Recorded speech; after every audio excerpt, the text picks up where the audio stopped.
I'm glad to be here. I want to appreciate the leadership of Aniel's noble legal practitioners. Surrogacy is an emerging practice in Nigeria and is not as common as it is in developed countries. And it's a concept that brings a unique pathway to modern development in which it addresses critical issues like infertility, economic empowerment, and healthcare advancement. Now, the need to start a family and start giving birth is a necessary part of Nigerian society. Once you get married, you are expected to give birth to children. But naturally, not everyone can reproduce. It's not their fault. Those are some of the questions that we will ask when we get to heaven. Now, reproduction is no longer limited to married couples. There are many singles, male and female, that want children without a partner, so they seek alternative reproduction technique, in which surrogacy is one of them. So what I'm saying is that establishing a family is a fundamental aspect of our lives and part of our social life. And this universal right is safeguarded in international instrument to wit, the UDHR, by virtue of Article 16, the European Convention for the Protection of Human Rights and Fundamental Freedoms, ICCPR, Article 23, ICESR, Article 10, our CEDAW, the CRC.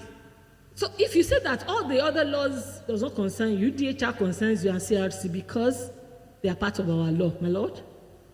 Thank you, sir. So it is crucial to note that this right is not absolute and does not guarantee positive assistance in the pursuit of founding a family. So this presentation seeks to examine the potential of surrogacy to contribute to Nigeria's development socially, economically, and want to look at the ethical perspective, the legal perspective, the cultural challenges that comes with its adoption.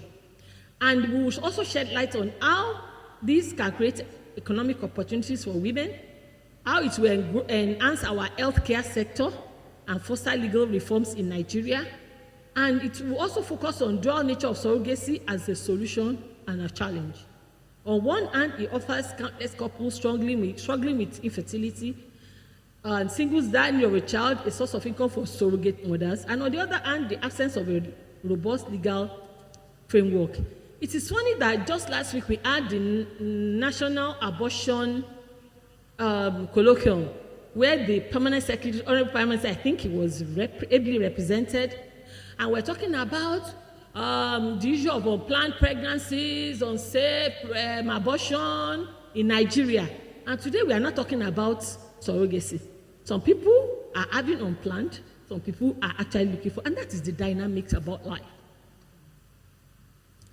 So this presentation submits that with proper regulation, public education, and meticulous adherence to ethical guidelines, surrogacy can become a modern development in Nigeria. And this lecture is divided into 8 parts. Now, the story of Bridget. The COVID-19 pandemic brought to light the deep-rooted violations that occur throughout the process of surrogacy.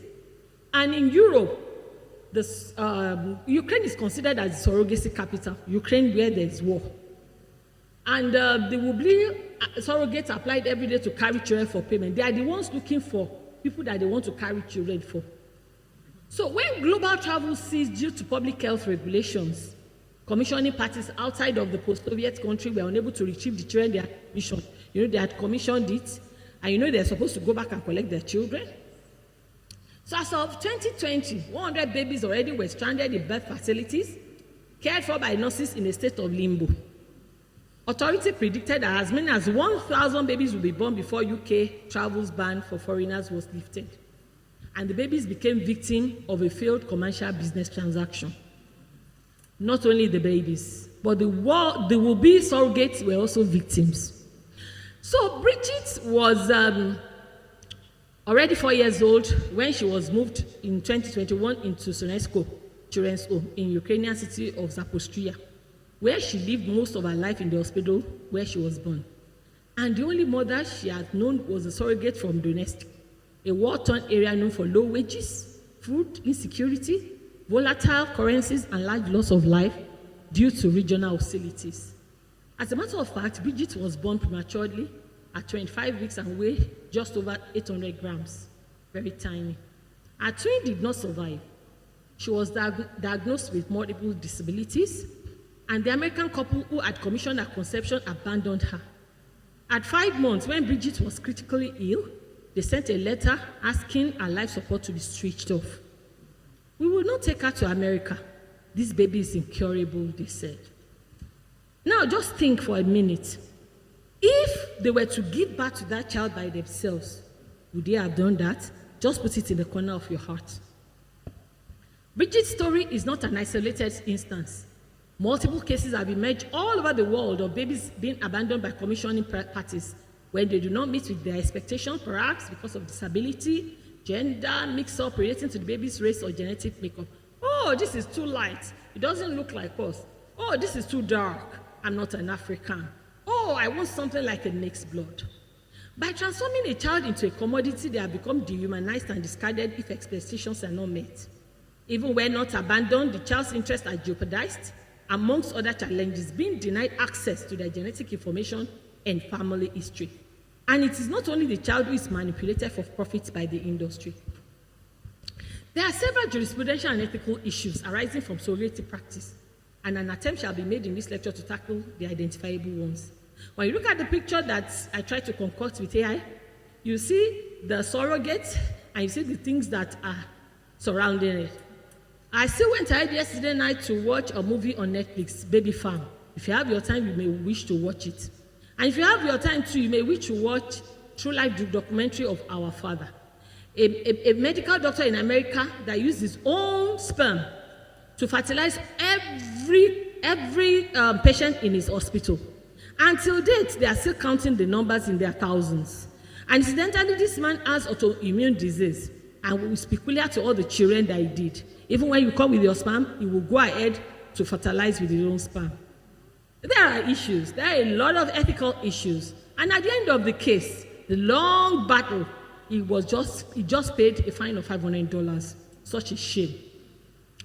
Now, so these issues, we have the commodification and the rights of babies, commodification and exploitation of women, the health risk, absence of regulatory framework, erosion of marital relationships. You know, it's understandable where somebody could not get a spouse and say, I don't want to die empty. I don't want to die alone. I want to have a child. But there will be situations where people, maybe even in marital relationship, and say that there's nothing you want to do for me. I will have this child without you. You know, a lot of issues that you don't think of or imagine would start happening. Once all you need to do is to open a door. And if the door is not properly regulated, I say this, it's not as if anybody in any part of the world, even developing countries, that they are better than us. All they have is checks and balances. And that is it, checks and balances. And that is why I believe some of the reasons why we are here today. Then, issue of cultural and religious inhibitions.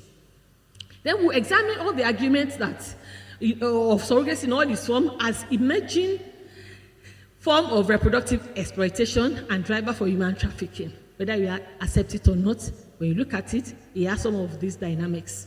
Then we identify how the practice violates women and children's human rights to the highest attainable standard of physical and mental health. Then, at some level, we look at the infringement of child's right to preserve the identity under the CRC. We look at parental rights, then access and inequities in our health system. Can everybody afford it? Can everybody afford it? Let's look at the historical outline. This practice is when a woman becomes pregnant with the intent of giving birth to the child, giving the child back to someone else. And the word surrogate came from surrogatus, which means substitute. I'm doing it on your behalf. It also means appointed to act in place. You're helping me, my helper. Surrogate practice is motivated by the desire for the conception and subsequent delivery of the child, genetically connected to the parents, but an alteration to the traditional birthing process of conception. The traditional birthing process, man and woman, whether married or not, the woman gets impregnated, the woman gets give birth. But when we say alteration, it's not the woman now, it's another third party. And that's why I said that, of course, some level of family law, some level of contract law comes into issue of surrogacy because a third party is coming in. If you continue to stay with I and I, the definition of a man and a woman to the exclusion of all others, we know that another order is coming into the picture. Surrogacy is different from adoption, and it has been employed as an alternative to adoption by solving the challenge of inability to conceive. And the BMA, British Medical Association, they refer to it as mothering by proxy. So, a surrogate is a person that is assisting an intending mother or individual to fulfill their dream of having a child, as the case may be. And one of the methods of assisted reproduction where a woman agrees to give birth to another person is surrogacy. So I want to particularly state that surrogacy is not in isolation, is part of ART, assisted reproductive technology. And it can be defined as a practice where a woman called a surrogate carries a child for another person known as commissioning or intending parent, with a prior arrangement or agreement that the child will be handed over to the commissioning parent at birth. So, it is a form of reproduction contract that involves two parties, namely the surrogate and the intending parents, and that the surrogate will carry the pregnancy on their behalf because they cannot do it due to some issues. The concept isn't just starting. From the biblical point of view, the story of Jacob, Leah, Rachel, and their mates in Genesis chapter 30, the Bible says that when Leah had finished bearing, he handed over her maid to Jacob, and that one started bearing, and she was the one naming the child because the children belonged to her. Similarly, Rachel. And before the popularity of contemporary assisted reproductive technologies, this traditional surrogacy was adopted by childless women to give birth to children for their husbands under Igbo culture. We have the woman-to-woman marriage under the Igbo culture, where a woman has not been successful in giving birth to children for the husband. She will use her money to marry a wife for the husband. And it's not only in Igbo culture. We do a refined one here. In South, when a woman sees that there is a problem, you say, look for somebody that can respect you. Isn't it so? Somebody that will respect you as mommy, and you will give to your husband so that the lady will start having children. But the difference will be that under Igbo culture, the children that the new woman will give birth belong to the first wife, but in Southwest, the woman will own her children by herself.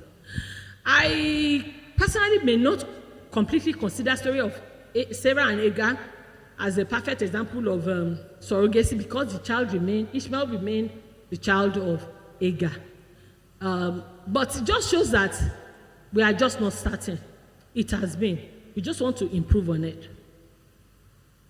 According to the Indian Council of Medical Research, surrogacy procedure is an arrangement in which a woman agrees to a pregnancy achieved through assisted reproductive technology in which neither of the gametes belong to her or her husband, with the intention of carrying it to term and handing over the child to the person or persons for whom she is acting as surrogate.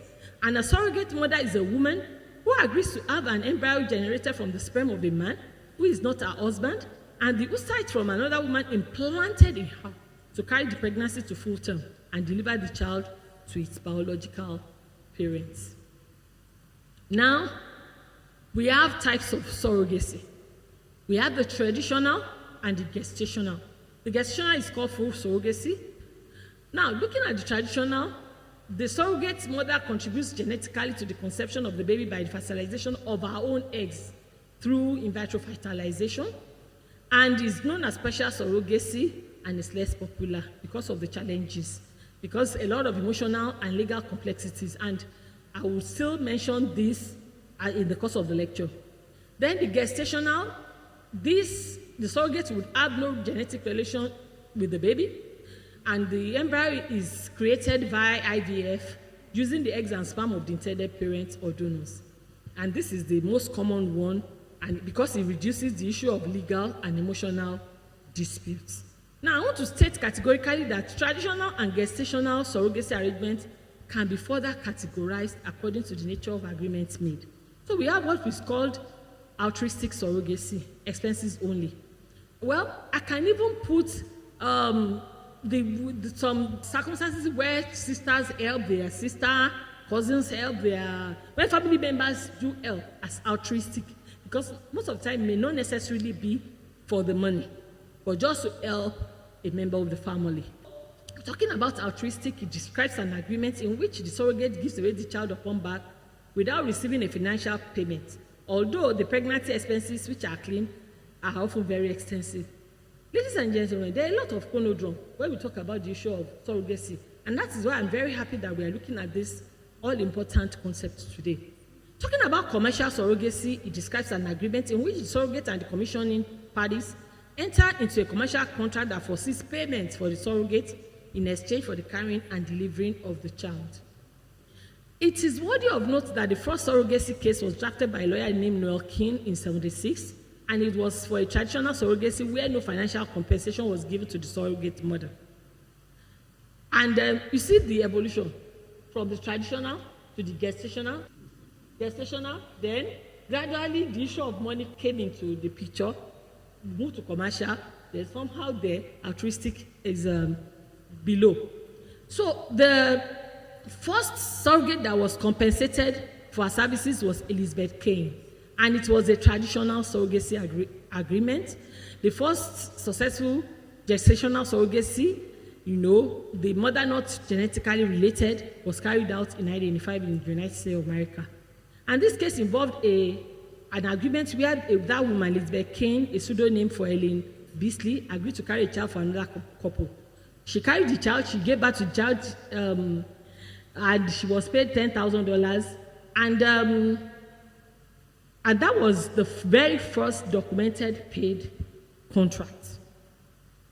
Now, I need to mention there is no way you talk about surrogacy, and my discussants would also agree with me. The infamous Baby M case of 1986 in New Jersey. And it was the first legal battle over surrogacy. What happened was that they paid this woman to have a child for them, or they were willing to pay. They had an agreement. After she gave birth to the child, she flew. She ran away with the baby. And after a serious battle, the court held that it was illegal for them to have a commercial contract. Custody was granted to the commissioning parents, and the visitation rights was given to the surrogate, just to balance it, so that at least you can be seeing your child anyhow. And this case led to a shift, a definite shift towards gestational surrogacy, where the surrogate carries the pregnancy but is not genetically related to the child to avoid legal entanglements. Once there is a relationship, the law will say, this is the biological mother. But if there is no relationship, it will be perhaps a little easier. In 1988, the UK passed the surrogate arrangements where commercial surrogacy illegal. You see, all this banning commercial surrogacy, we are still begging the question, sincerely, and you will see. The period between 1990 and 2000 witnessed the rise of gestational, and the surrogate has no genetic link to the baby, and this facilitated legally stable agreements. Then advancement in practice of IVF played a crucial role, and in recent times, medicine technology has really gained a lot of involvement. With AI, we can do virtually everything except creating another human being, So in contemporary times, surrogacy law vary widely across the US states. Some countries allow commercial, some permit altruistic arrangements and ban surrogacy altogether. Some have not even appraised the practice enough for a proper legislation. Nigeria is just in between. We are just in between. We are trying to have a law, we are in between, but we'll get there. Now, let's look at our experience. Surrogacy in Nigeria is influenced by a lot of factors. Procreation is a necessity in our society. The practice of surrogacy is not expressly prohibited, and it's not expressly permitted under the law. So there are pockets of surrogate agreements here and there. When one of my PhD students was working on the legal ownership and personhood of fetus, in IVF, when she went on the field, what we saw was bizarre, because it actually turned these practitioners into mini gods, because some of them will not use everything. they will keep it, they can sell it. What happens? And we have the National Research Ethics Code, we have all sorts of law there. And so you see, this issue is something that we need to look carefully into. The Law Reform Commission of Nigeria recommends that where a child is born under a surrogacy agreement in Nigeria, the commissioning parent should formally adopt the child, even if the child is their own biological child. And it is opined that the intention of the commission is to protect the commissioning parents because of no definite legislation. That is, I believe so. So that, okay, if you say surrogate is not permitted, at least I've adopted. Anyhow, I have legal rights over this child.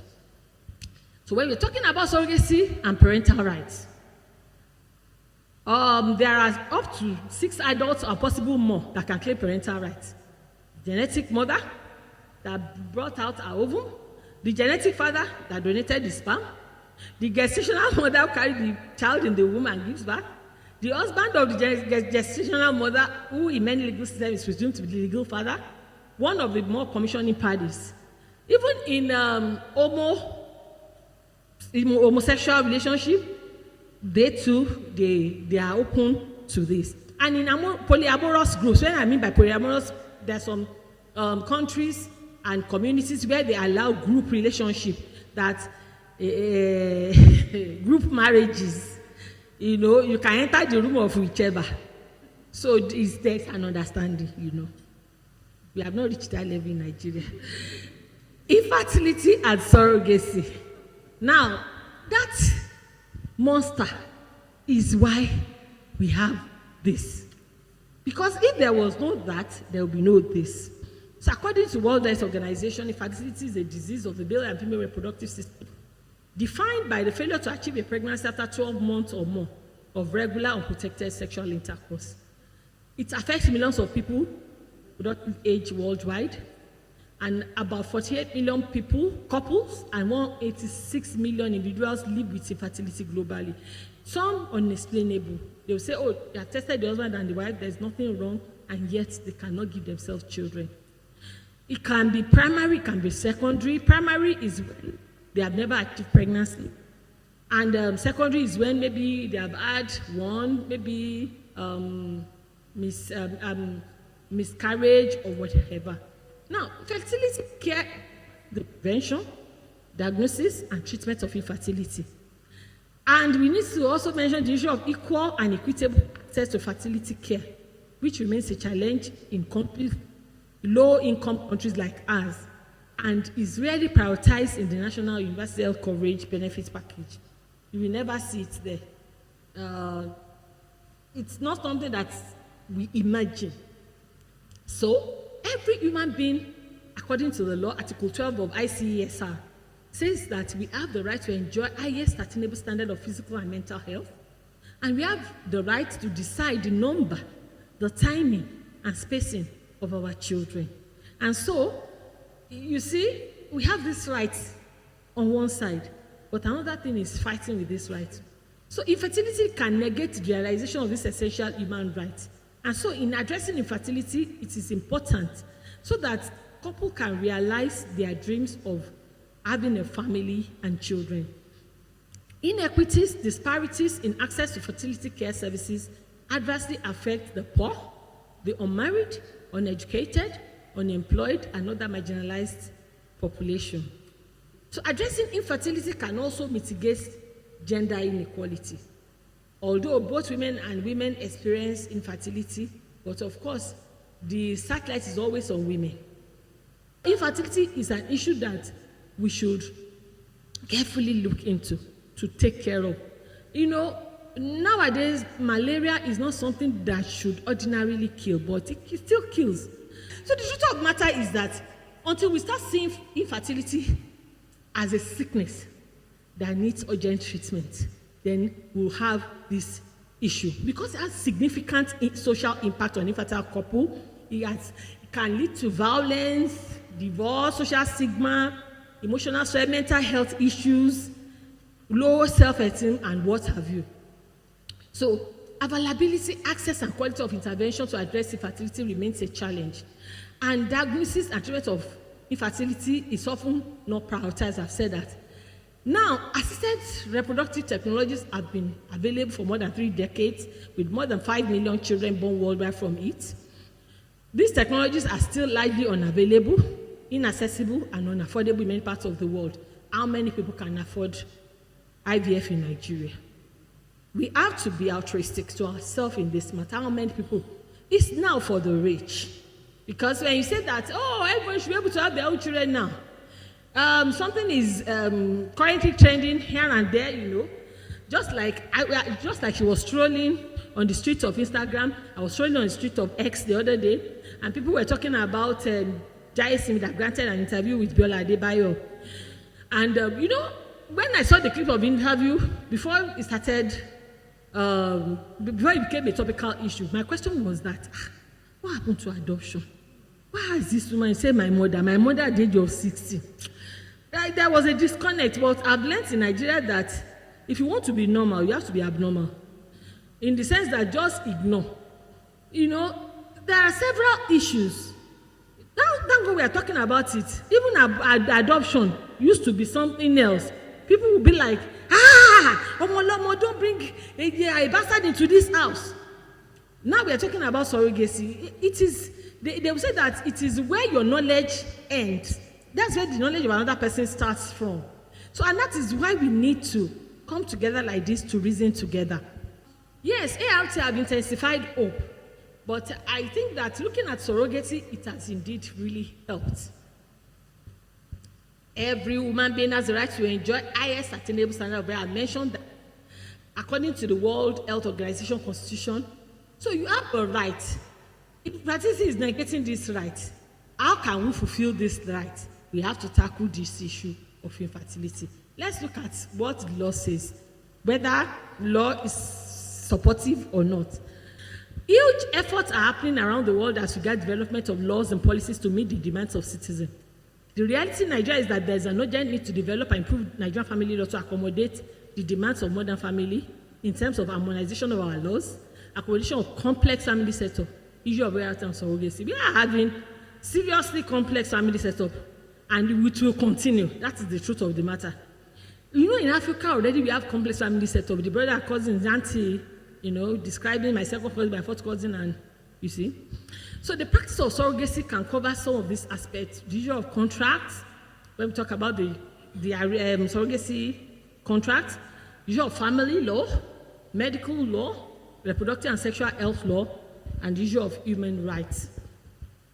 Surrogacy is not legally acknowledged in Nigerian laws, like I said, but at the same time, it's not expressly prohibited. So it follows that a surrogate contract or an agreement in Nigeria, if you do it, we have not contravened any law. Once there is no law against it.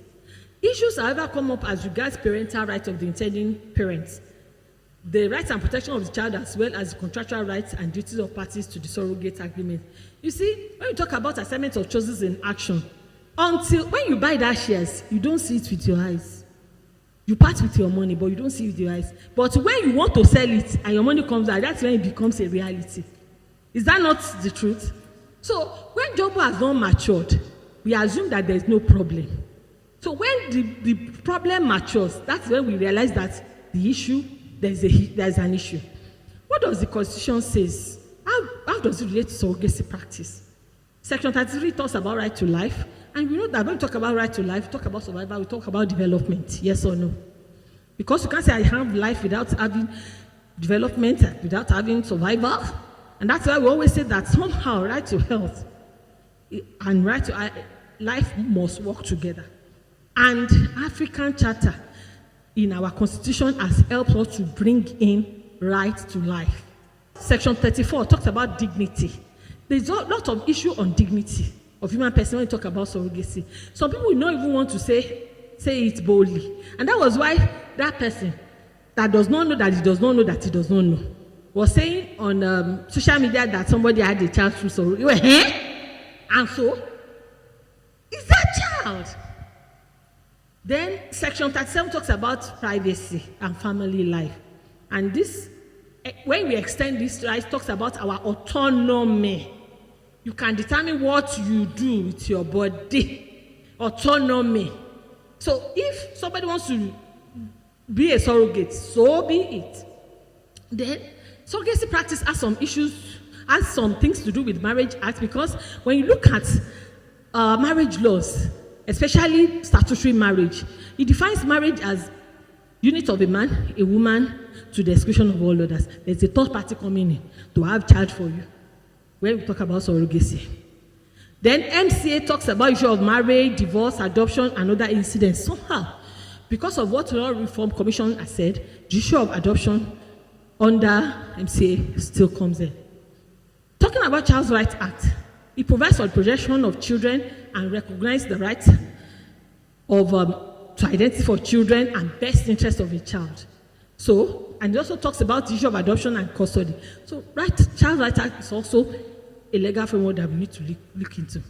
National Health Act governs and regulates various aspects of healthcare in Nigeria, and we have the National Health Research Ethics Code that is responsible for regulating research that involves human participation and can indirectly influence surrogacy arrangements and ethical concern.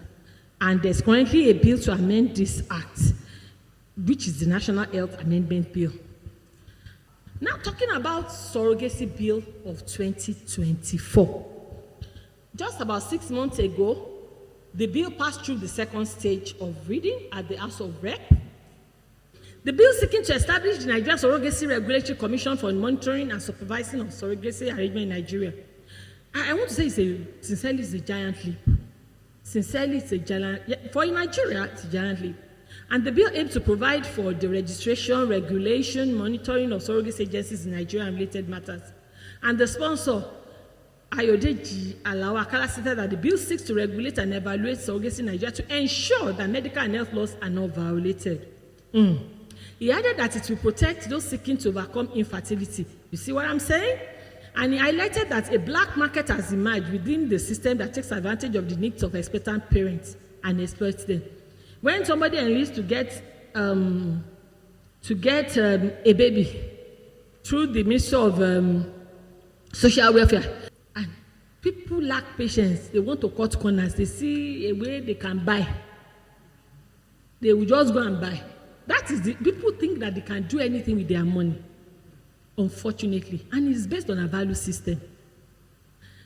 And stated that surrogate mothers and children to be born require legal protection.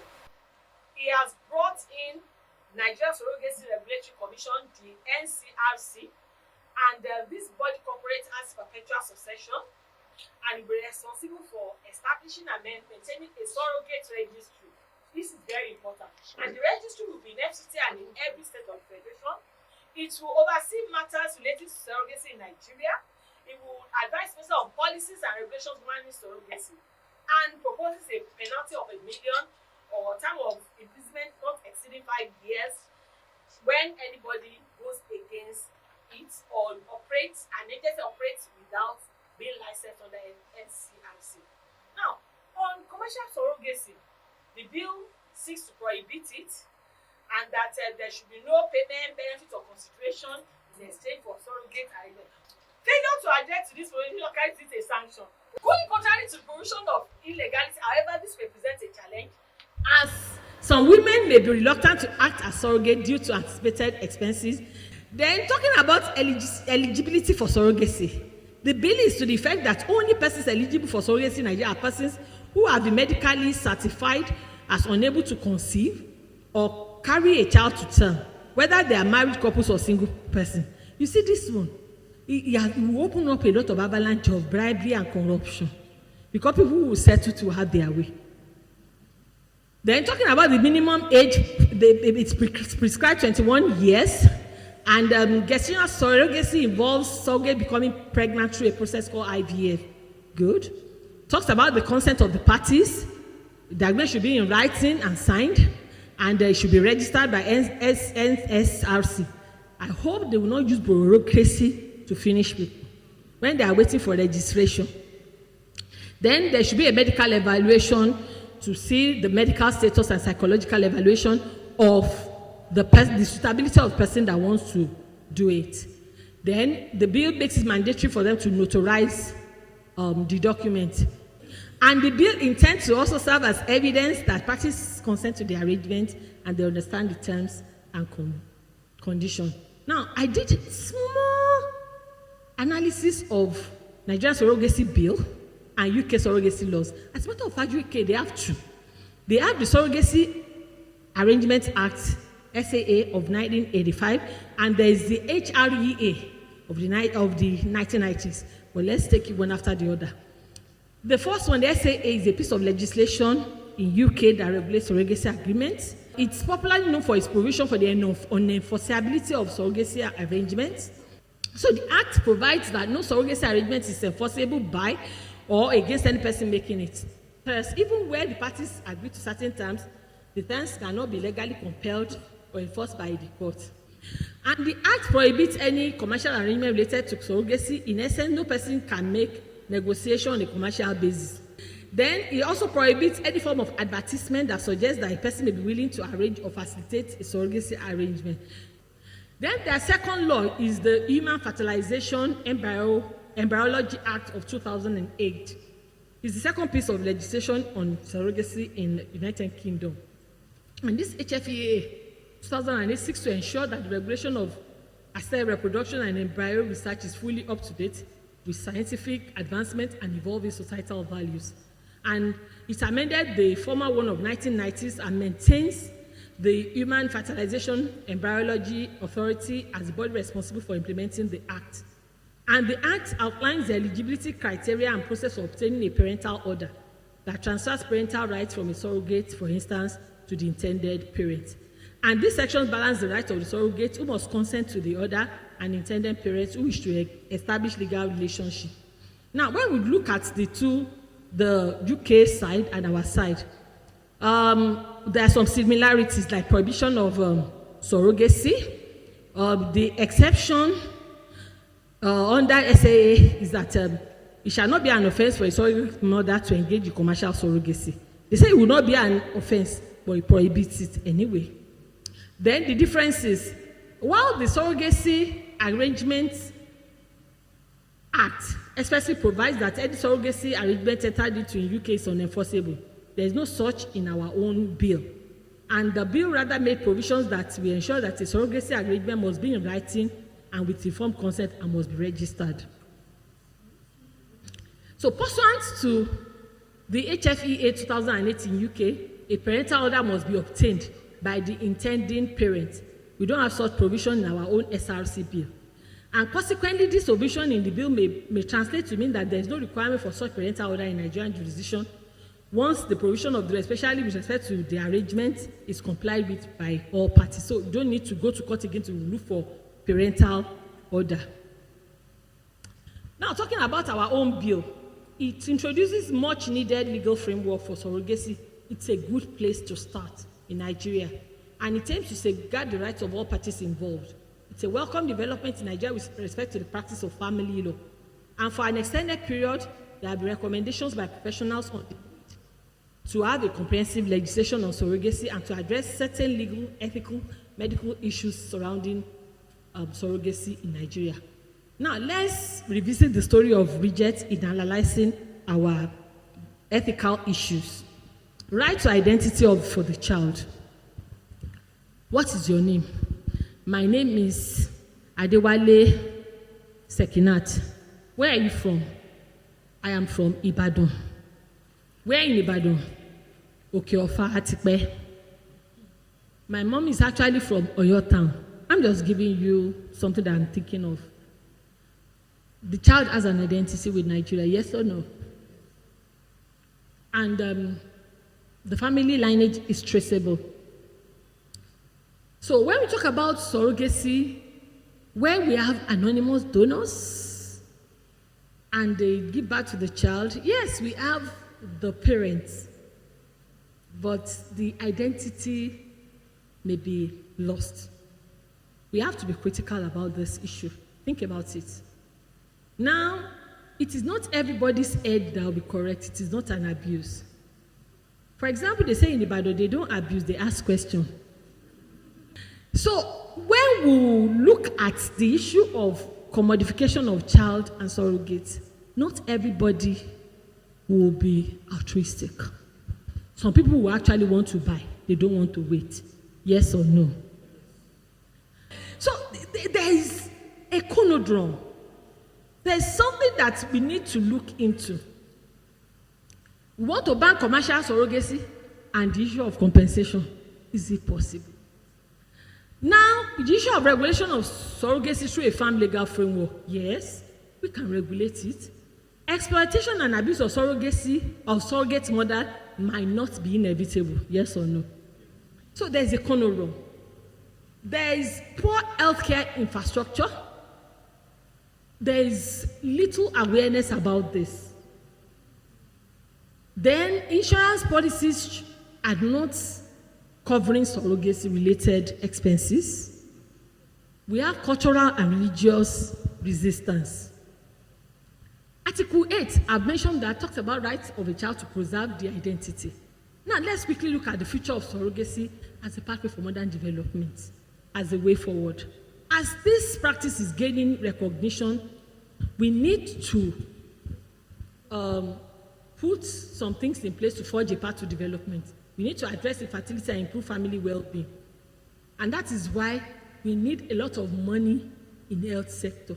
We need a lot of money in the education sector. Economic empowerment of women.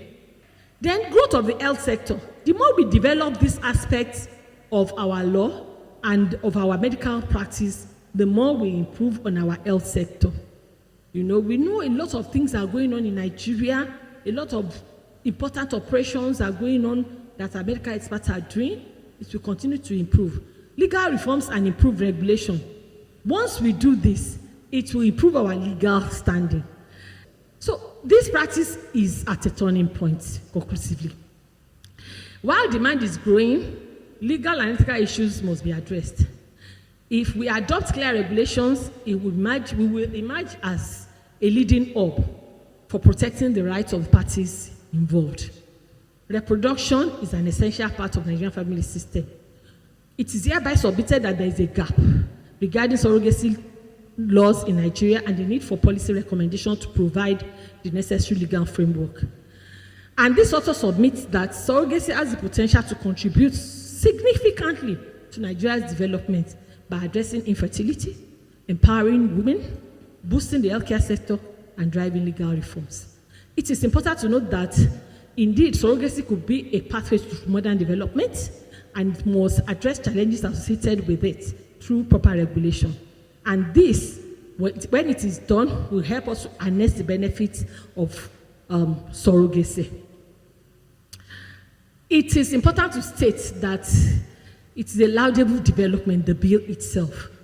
But in order to make surrogacy ethical, accessible, and popular in Nigeria, we need to enact a comprehensive legal framework. Maybe we'll do some referendum. We need to ensure the best interest of the child. All parties involved should receive in-depth counseling and be comfortable with their decision. And children born through surrogacy should never be discriminated again. Legal parentage is another relevant issue to be considered. It is important for legal parentage to be established to determine the legal parents of the child. You know, for instance, the UK law says that they need an order, but it is not in our own bill. So, establishing ethical guidelines, improving health care infrastructure, health insurance to be expanded to cover surrogacy expenses, support and protection for surrogate mother, and on a final note, the conundrum of commercialization and remuneration of surrogate is still there. I want to appreciate you for listening. We're opening to questions, and I want to say obrigado. Thank you very much.